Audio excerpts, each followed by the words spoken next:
विचारू दादा, आज मनसेचे सर्व कार्यकर्ते या प्राथमिक तलावाजवळ जमलेले नेमकं काय प्रकरण असं आहे की आज मी काही जास्त बोलणार नाही आहे, पण दिव्यातील जे नागरिक आहेत त्यांना मी एक उदाहरण देणार आहे. एखादा चायवाला, रिक्षावाला आणि किंवा सफाई कामगार हे समाजसेवा करता करता अचानक श्रीमंत कसे होतात, त्यांच्याकडे करोडो रुपयाच्या गाड्या कशा येतात, याचं तुम्हाला मी एक उत्तम उदाहरण दाखवून देणार आहे. आता आपण आहे दासिवली तलावाजवळ.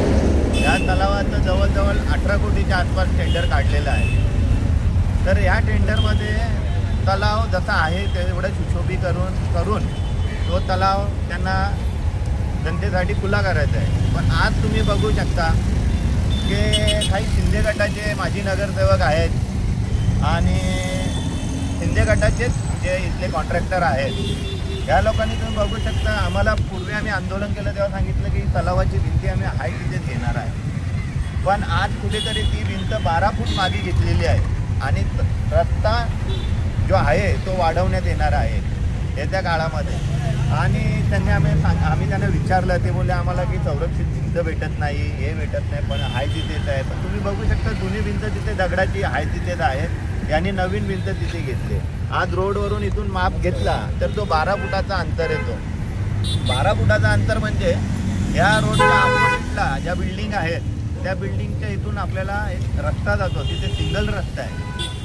आता ती अनधिकृत बिल्डिंग यांच्याच पक्षातल्या माणसांची आहे, ती तोडावी नाही म्हणून हा त्यांनी तलाव बुजवायला घेतलेला आहे. पण ती प्रस्तावित कोणती बिल्डिंग आहे मला माहिती आहे का? हा, तुम्ही मागे बघू शकता 2 बिल्डिंगे आहेत. एक समर्थ कृपा, एका बिल्डिंगला नाव नाही आहे. तर या बिल्डिंगच्या खाली तुम्ही रस्ता बघू शकता की तो रस्ता जेवढा आहे आत्ताच्या कंडिशनला, हीच जर प्रॉपर्टी एखाद्या गरिबाची असती तर ती तोडून रस्ता बनवला असता. पण आज यांनी पूर्वीपासून नैसर्गिक जो तलाव आहे, ठाणे शहराला तलावांच्या शहर बोलतात, यांनी तलाव तो बुजवायला घेतला आहे. अत्याधिक एका मागे तुम्ही बघू शकता एक बिल्डिंग आहे, त्यांच्याच कार्यकर्त्याची त्या बिल्डिंगला तलावाच्या आतून गेट दिलेला आहे, जाण्या येण्याकरता मार्ग दिलेला आहे.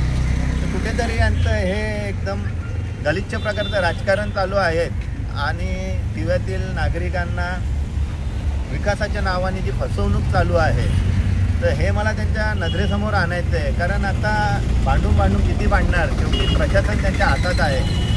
त्याच्यासाठी आता मी दिव्यातील नागरिकांना आव्हान करेन, कोणी या इथे रस्ता जो काम चालू आहे तलावाचा बिंदात अडवा. पोलीस कंप्लेंट झाली किंवा काही झाली तर आम्ही तिथे येऊ, सोबत येऊ, पण तलाव बुजवू दिला जाणार नाही.